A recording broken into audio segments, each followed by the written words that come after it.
성령의 9가지 열매 중에서 마지막은 절제입니다. 절제는 성령을 따르는 그 사람들에게 맺어지는 그 성품들에 있어서 마지막 퍼즐과도 같은 거죠. 절제가 있어야 성품이 완성되는 거예요. 절제가 없으면 쌓였던 모든 성품이 한순간에 무너질 수 있다는 것이죠. 그래서 절제가 성품의 완성입니다. 성령의 9가지 열매의 시작은 사랑이었죠. 끝은 절제입니다. 이것을 비유하면 이 장독에 비유할 수 있어요. 여러분, 장독의 뚜껑은 사랑이에요. 뚜껑이 없으면 아무것도 넣을 수 없고 담을 수가 없는 거죠. 절제는 장독의 밑과 같습니다. 깨진 독에 물 붓기가 되면 안 되는 거잖아요. 밑이 빠진 독에 아무것도 담을 수 없는 것처럼 여러분, 절제가 없으면 아무것도 소유할 수가 없고 유지할 수가 없고 쌓은 것이 자기의 것이 되지 않는 것을 너무나 많이 본다는 거예요. 그래서 디모데후서 1장 7절은 이렇게 이야기합니다. 하나님이 우리에게 주신 것은 두려워하는 마음이 아니요 오직 능력과 사랑과 절제하는 마음이니. 정욕을 절제하지 못하면 패가 망신당하고, 술을 절제하지 못하는 사람은 결국에는 건강을 잃고 병들고, 분노를 조절하지 못하면 분란을 일으키고, 말을 절제하지 못하면 사람을 잃어버리고, 음식을 절제하지 못하면 병이 들게 되는 거예요. 헬라어로 절제는 엔크라타이아라는 말인데 통제력을 뜻합니다. 주로 자신의 욕구에 대한 제어할 수 있는 것을 의미합니다. 자기 자신에 대하여 통제력을 가질 수 있어야 된다는 거죠. 절제에 대해서 일반적인 명언도 속담도 참 많아요. 루소는 절제와 노동은 인간에게 가장 절실한 의사다. 노동은 식욕을 돋우고 절제는 그것을 통제한다 라고 말했습니다. 심리학자 데니얼 고울먼은 괜찮은 사람과 탁월한 사람의 결정적 차이는 감성적 자기 통제 능력, 즉 자기 마음을 다스리는 능력에 있다라고 했습니다. 티베트에는 전해지는 속담이 사람을 제대로 쓸 수 있으면 능력 있는 사람이고 음식을 절제할 줄 알면 의사다라고 했어요. 의사를 찾기 전에 휴식, 즐거움, 절제를 의사로 삼으라는 서양 속담도 있어요. 제가 이렇게 찾아보니까 이 절제와 의사를 이렇게 연관지은 그런 게 많더라고요. 여러분, 절제가 의사예요. 육체의 의사일 뿐만 아니라 영혼에 대하여도 의사입니다. 어떤 분이 그러더라고요. 힘주고 사는 게 아니라 힘 빼고 사는 게 그리스도인의 삶 아니겠느냐. 어떤 분은 절제를 성령의 브레이크라고 그랬어요. 나 혼자 달려간다고 되는 게 아니에요. 오늘 저와 여러분은 세월 지나갈수록 주님 의지할 수 있어야 거기에 성령의 열매가 맺혀질 것인데, 성령의 브레이크를 달고 주와 동행하며 걷는 복된 삶이 되시기를 간절히 축복합니다. 그러면 우리는 어떻게 절제 열매를 맺을 수 있을까요? 첫째로는 마음의 절제입니다. 잠언서 4장 23절에 모든 지킬 만한 것 중에 더욱 내 마음을 지키라. 생명의 근원이 이에서 남이니라. 요즘 분노 조절 장애로 인하여 사회적 문제가 되고 있어요. 과학적으로도 사람이 분노하면은 이 뇌의 전두엽이 마비가 되고 거기에서 분노 호르몬이 나온다는 거예요.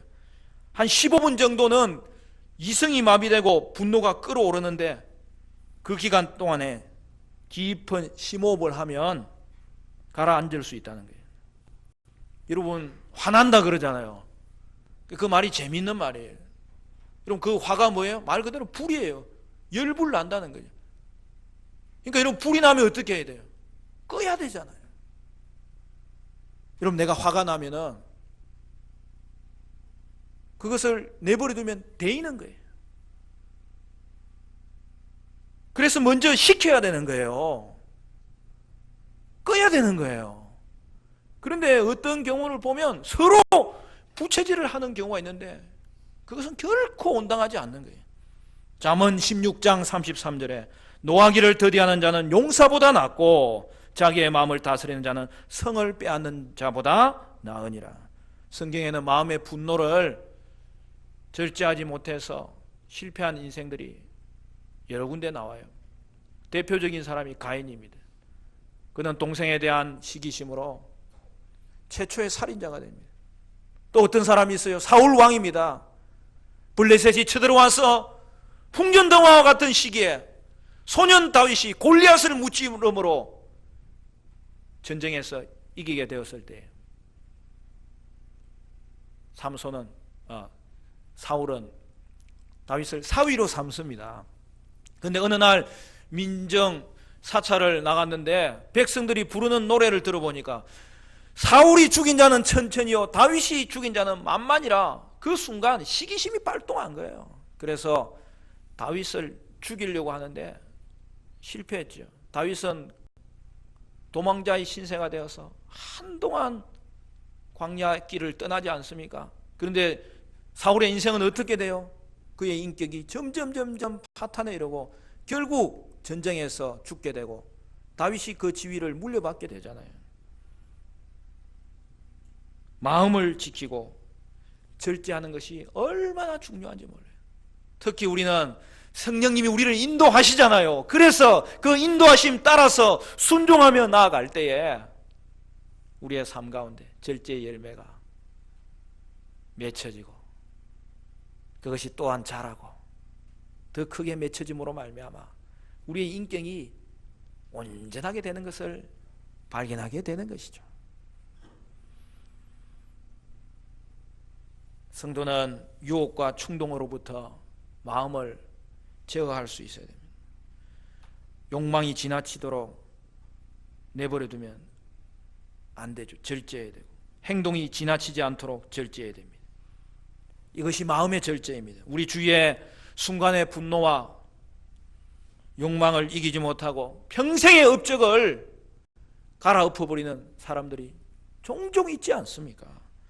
그러나 무너진 자리에서도 내 마음의 상태를 하나님 앞에 비추면서 겸비하여서 하나님 다시 의지할 수 있다면 다시 새롭게 되고 깨끗하게 되고 정화되고 성도는 언제나 주님 앞에 자신의 마음을 돌아볼 수 있으면 일어날 수 있어요. 마음에서 우러나는 이 욕심을 절제하는 것이 성공의 비결이라는 것을 결코 잊어서는 안 됩니다. 두 번째, 말의 절제입니다. 시편 141편 13절을 보면 여호와여 내 입에 파수꾼을 세우시고 내 입술의 문을 지키소서. 여러분, 세상에는 주워 담을 수 없는 게 두 가지가 있다잖아요. 쏟아진 물과 입에서 나간 말입니다. 그러므로 성도는 말을 절제하지 않고서는 경건해질 방법이 없는 거예요. 여러분, 예수를 믿고 나면 제일 먼저 변화되는 게 뭐예요? 제가 생각하기는 말이 변하는 거예요. 어느 생활이 변하는 거예요. 과거에는 불평하는 말, 시기하는 말, 정죄하는 말 하던 사람이 사랑의 말, 감사의 말, 용서의 말이 그 속에서 흘러나오는 거예요. 그러므로 여러분은 정죄의 말, 중상의 말, 부정의 말, 거짓의 말, 분노의 말, 질투의 말, 미움의 말은 제어할 수 있어야 됩니다. 대신에 사람을 살리는 말을 해야 되는데 축복의 말, 위로의 말, 격려의 말, 긍휼의 말, 용기의 말, 칭찬의 말, 희망의 말을 할 수 있어야 되는 거죠. 그러므로 성도는 바른 말을 많이 하기보다 좋은 말을 많이 해야 돼요. 그게 달라요.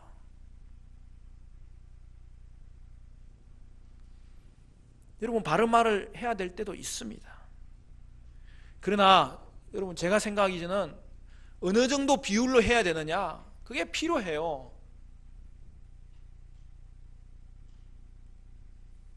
여러분 격려하는 말은 한 9가지 정도 했으면 혹시 바르게 지적해야 될 경우가 있으면 하나 정도 하는 게 맞는 것 같아요. 바르게 지적하는 말을 하나 했으면 그 사람에게 격려하는 말, 희망의 말을 9가지 정도는 채워줘야 되는 거예요. 여러분 서양 사람들은 혹시 이런 말 자주 해요. 내가 오늘 나쁜 소식과 좋은 소식을 너한테 가져왔는데 너 뭐부터 들을래? 저도 한번 그렇게 하니까 막 당황스럽더라고요. 그냥 말해주면 되지 뭘. 근데 사람은 심리가요, 좋은 것부터 듣고 싶은 거예요. 빨리 듣고 싶은 거예요. 좋은 말부터. 그러면은 나중에 나쁜 말 듣고 나면 좋은 말 했던 거 다 잊어먹는다니까요. 여러분 우리는 말을 해줄 때든지 들을 때든지 무슨 말을 하더라도 마지막 말을 좋은 말을 해줘야 되는 거예요. 대화할 때도 여러분 마무리는 좋은 말을 가지고 마무리를 해야 되는 거예요. 여러분 오늘도 교회 와서 성도님들 만났을 때 인사 잘 하셨어요? 안녕하세요. 환영합니다. 반갑습니다. 여러분 제 인상이 좋아요 안 좋아요? 옆 사람 한번 쳐다보세요. 진짜 쳐다보라니까. 예배 시간이지만 훈련을 할 때도 있어요. 옆 사람은 인상은 좋아요 안 좋아요? 네. 여러분 얼굴이 전도진. 훈련을 해야 돼. 서로 인사할 때도 그냥 말만 하면 안 돼. 미소를 띄우면서. 여러분 눈도 이렇게 반달로 이렇게 살 만들어 보세요. 이렇게. 입도 꼬리가 올라가. 입도 반달이 되도록 이렇게.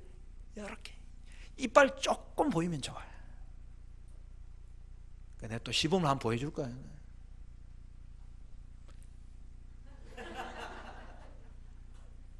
그럼 여기서 주름이 살살살살 올라가서 예쁜 주름이 생기네.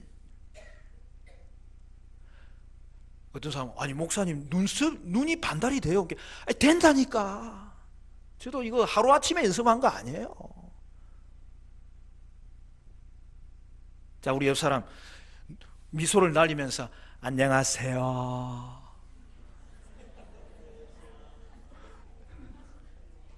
끝이 너무 짧으면 안 돼. 조금 이게 배에 쏘는 놈은 조금 길어야 돼. 아니 또 미소를 날려라니까. 안녕하세요. 아니 너무 과해 보여요? 자연스럽잖아요. 여러분 이게 하루아침에 되는 게 아니라니까. 제가 그걸 보고 얼마나 연습하는데요. 한 번 더 보여줘야 되겠네.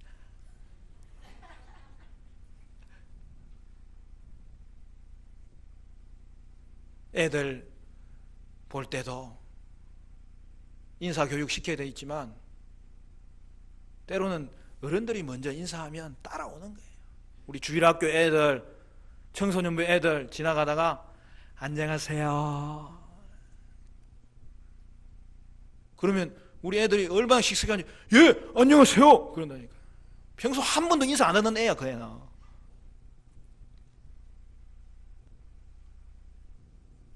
오늘은 나갈 때에는 또 축복하면서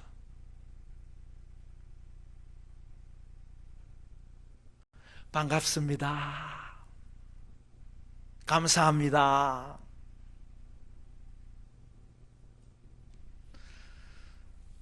우리 교회는 천국 방언을 많이 쓰라고 했잖아요. 천국 방언 4가지가 뭐예요?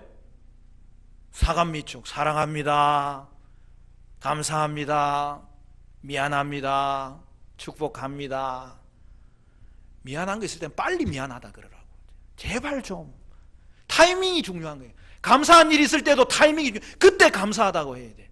나중에 감사하다 하면 10%밖에 효과가 없는 거예요. 오늘 시작한 집에 옆 사람 또 한 번 더 봐요. 자, 사랑합니다, 감사합니다, 미안합니다, 축복합니다. 자, 얼굴에 미소를 날리고 다 같이 시작!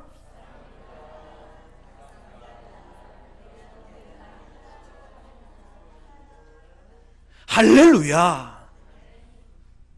오늘 우리가 내 입술에 불평의 말은 절제하고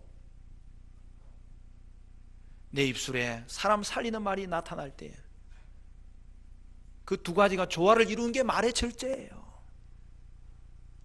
마지막 세 번째, 재물의 절제입니다. 디모데전서 6장 10절을 보면 돈을 사랑함이 일만 악의 뿌리가 되나니 이것을 탐내는 자들은 미혹을 받아 믿음에서 떠나 많은 근심으로서 자기를 찔렀도다.